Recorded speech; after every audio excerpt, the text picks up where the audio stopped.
2024 तक हमने बैंकिंग और क्रिप्टो जैसे काफी स्कैम्स देखे, लेकिन 1800 डेकेड का ये स्कैम इन सभी को पीछे छोड़ता है। हम जिस स्कैम के बारे में बताने जा रहे हैं वो हिस्ट्री में अब तक की सबसे अजीब और सबसे बड़ा स्कैम था, जिसमें स्कैमर बड़ी ही आसानी से बच निकला। इस आदमी ने लोगों को एक नकली देश बेच दिया और सैकड़ों लोगों को ऐसे देश में बसने के लिए मना लिया जो कभी था ही नहीं। लेकिन उसने ऐसा कैसे किया और लोगों को इस स्कैम के बारे में कैसे पता नहीं लगा, तो चलिए जानते हैं। दरअसल इस आदमी का नाम ग्रीगर मैकग्रीगर है, जिसका बर्थ 1786 में स्कॉटलैंड में हुआ था। इसके पिता ईस्ट इंडिया कंपनी में सी कैप्टन थे। शुरू से ही ग्रीगर की फैमिली का लाइफस्टाइल अच्छा था, लेकिन इसका फायदा उठाते हुए ग्रीगर झूठ बोलने, धोखा देने में माहिर था। 16 साल की एज में जब नेपोलियन वॉर चल रहे थे तो ग्रीगर ने ब्रिटिश आर्मी ज्वाइन कर ली और मैरिया बोवोटर से शादी कर ली, जो कि रॉयल नेवी एडमिरल की बेटी थी। इसका फायदा उठाकर ग्रीगर ने अपनी रैंक को स्पीडली ग्रो कर लिया। उसने 900 पाउंड पे किए ताकि वो अपने रेजिमेंट का कैप्टन बन सके, जहां लोगों को यहां तक पहुंचने के लिए कई साल लगते हैं। वहां ग्रीगर बहुत ही तेजी से जनरल बनने की ओर बढ़ रहा था। ग्रीगर ने कुछ टाइम के लिए पुर्तगाल में लड़ाई लड़ी और ब्रिटिश आर्मी से रिटायर हो गया। इसके बाद उसने लोगों को ये दिखाया कि वो ऊंचे लोगों से कनेक्शंस रखता है। लेकिन चीजें तब खराब हो गई जब उसकी पत्नी की अचानक मौत हो गई और ग्रीगर अपने ससुराल की संपत्ति से कट गया। इसका इफेक्ट ये हुआ कि उसके सौदेबाजी करने की क्षमता में कमी आ गई। ब्रिटिश आर्मी छोड़ने के बाद ग्रीगर वेनेजुला चला गया, जो कि अभी अभी आजाद हुआ था, और वहां ग्रीगर ने एक बार फिर पैसे से भरे परिवार में शादी की। इस बार उसने मशहूर क्रांतिकारी सिमोन बोलीवर की चचेरी बहन से शादी की। लेकिन इसी समय 1820 के आसपास उस पर सवाल उठने लगे। एक बुक पब्लिश हुई जिसमें ग्रीगर के फेलियर को डिटेल में लिखा गया था। असल में ग्रीगर थोड़ा कायर था और जब उसे लगता था कि उसकी तरफ से हार होने वाली है तो वो अक्सर लड़ाई से भाग जाता था। इस किताब ने उन्हें एक नेता के रूप में लगभग नष्ट कर दिया। लेकिन ये कहानी ग्रीगर की लाइफ के बारे में नहीं बल्कि हिस्ट्री के सबसे बड़े स्कैम की है। बोलीवर और उसके सैनिकों से लड़ाई के बाद ग्रीगर की रेपुटेशन पूरी तरह बर्बाद हो चुकी थी। इसके बाद ग्रीगर होंडुरास और निकारागुआ की ओर गए, जहां केवल घूमने वाली जनजातियां बसती थी। ग्रीगर ने जॉर्ज फेडरिक ऑगस्टो से दोस्ती की, जो उस एरिया के राजा थे, और उन दिनों ब्रिटिश कभी कभी राजा ऐसे उपाधियां दे देते थे ताकि लोकल एरियाज को ब्रिटिश घोषित कर सकें और स्पेनिश राइट्स को रोक सकें। जॉर्ज फेडरिक ऑगस्ट को उनकी जनजाति द्वारा राजा के रूप में स्वीकार कर लिया गया था, इसलिए ग्रीगर की तरह उनका नाम भी कमजोर था। फिर भी इसने उन्हें एक डॉक्यूमेंट पर साइन करने से नहीं रोका, जिसमें अगोस्तो ने ग्रीगर को 80 लाख एकड़ जमीन दे दी और बदले में कुछ रम और आभूषण मिले। और यही कागज का टुकड़ा हिस्ट्री के सबसे बड़े स्कैम का बेस बन गया। ग्रीगर, जो कि कहानियां बनाने में माहिर था, वापस ब्रिटेन चला गया। यहाँ उसे अभी भी एक योद्धा के रूप में याद किया जाता था। और इससे ये पता चलता है कि उस समय इंफॉर्मेशन आज की तरह तेजी से नहीं फैलती थी।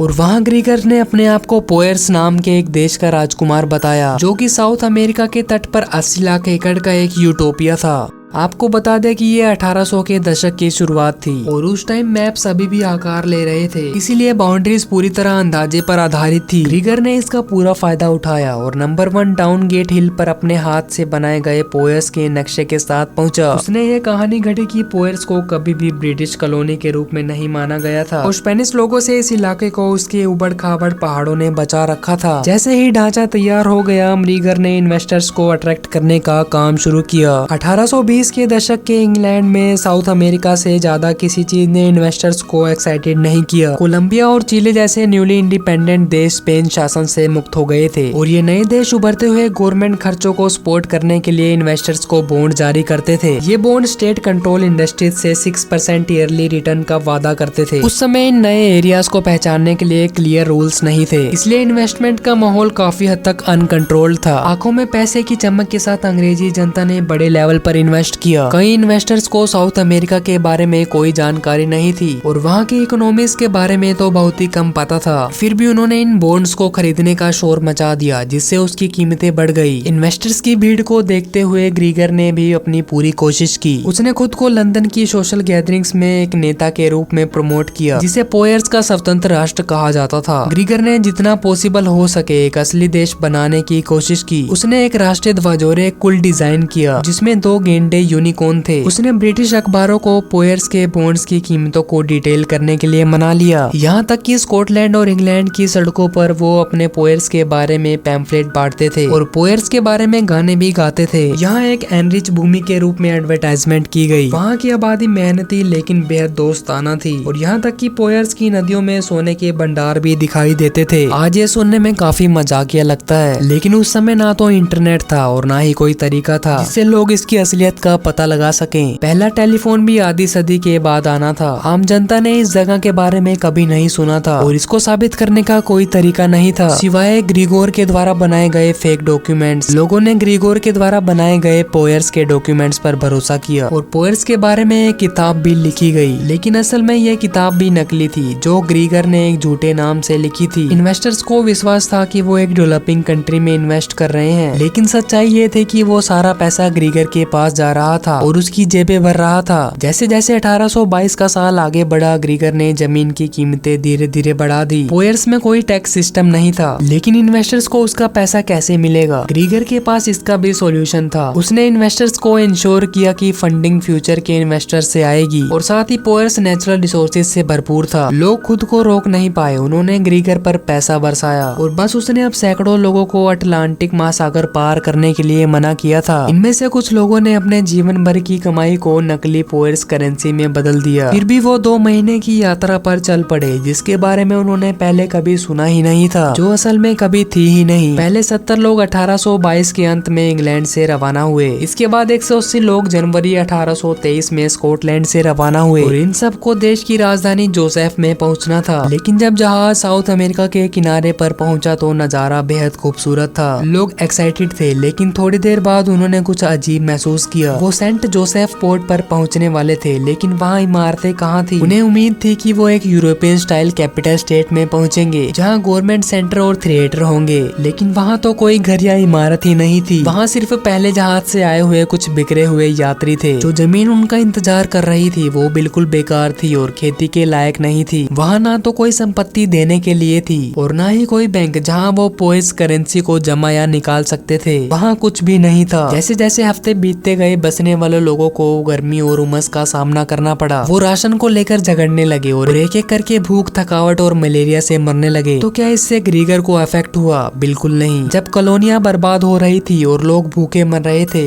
तब ग्रीगर लंदन में लग्जरी लाइफ जी रहा था। वो शानदार दावतें और पार्टियां आयोजित कर रहा था। सितंबर 1823 तक पोयर्स की सच्चाई आखिरकार लंदन तक पहुंच गई थी और अखबार अपने रीडर्स को चेतावनी दे रहे थे। रॉयल नेवी ने 5 जहाजों को वापस बुला लिया जो उस समय बर्बाद कॉलोनी की ओर जा रहे थे और उन बचे हुए लोगों को जो अभी तक मौसम की मार से नहीं मरे थे एक गुजरते हुए जहाज द्वारा बचा लिया गया। हैरानी की बात यह थी कि जिन बचे हुए पीड़ितों को बचाया गया वो ये मानने को तैयार ही नहीं थे कि इसमें ग्रीगर की कोई गलती थी। इसके बजाय उन्होंने इसके लिए उसके साथियों को दोषी ठहराया। ग्रीगर जानता था कि अब उसकी चालें खत्म हो चुकी है और अब वो फ्रांस भाग गया, लेकिन कुछ ही महीनों के भीतर उसने फिर से वही करना शुरू कर दिया, नए इन्वेस्टर्स और सेटलर्स को रैली करना। हालांकि फ्रांसीसी सरकार को उस पर शक हुआ। वो ऐसे देश के पासपोर्ट आवेदन कैसे दे सकते थे जिसके बारे में उन्हें कभी सुना ही नहीं था। उसे हिरासत में ले लिया गया और मुकदमे की प्रतीक्षा में जेल में डाल दिया गया। लेकिन ग्रीगर ने इस सब की जिम्मेदारी नहीं ली और उसने अपने साथियों को दोषी ठहराया। उसने मुकदमे के लिए बड़े वकील कर लिए और किसी तरह जज ने उसे निर्दोष करार किया। रिहा होने के बाद वो अब भी लोगों को धोखा देने की कोशिश करता रहा। हालांकि अब अधिकारी उसके पीछे थे। लेकिन 1825 में साउथ अमेरिका में बॉन्ड बबल के फूटने से वहाँ की योजना लगभग खत्म हो गई और इस आपदा के दौरान इन्वेस्टर्स ने अपना पैसा निकालना शुरू कर दिया। उन्हें महसूस हुआ कि न्यूली इंडिपेंडेंट देश अब कर्जों का भुगतान नहीं कर सकते। 52 अंग्रेजी बैंक विफल हो गए। ये एक भारी आपदा थी। लेकिन ग्रीगर की बात करें तो उसने जितनी भी तबाही मचाई उसे कभी असली सजा का सामना नहीं करना पड़ा। वो वेनेजुला भाग गया जहाँ उसे उसकी सैन्य सेवा के लिए एक उदार पेंशन दी गई और उसने अपने अंतिम दिन प्योर्स के राजकुमार के रूप में बिताए, जो आज भी एक अविकसित लैंड का टुकड़ा बना हुआ है। आपको ये वीडियो कैसी लगी कमेंट सेक्शन में जरूर बताना और ऐसी अमेजिंग वीडियोस के लिए शेयर, सब्सक्राइब एंड लाइक।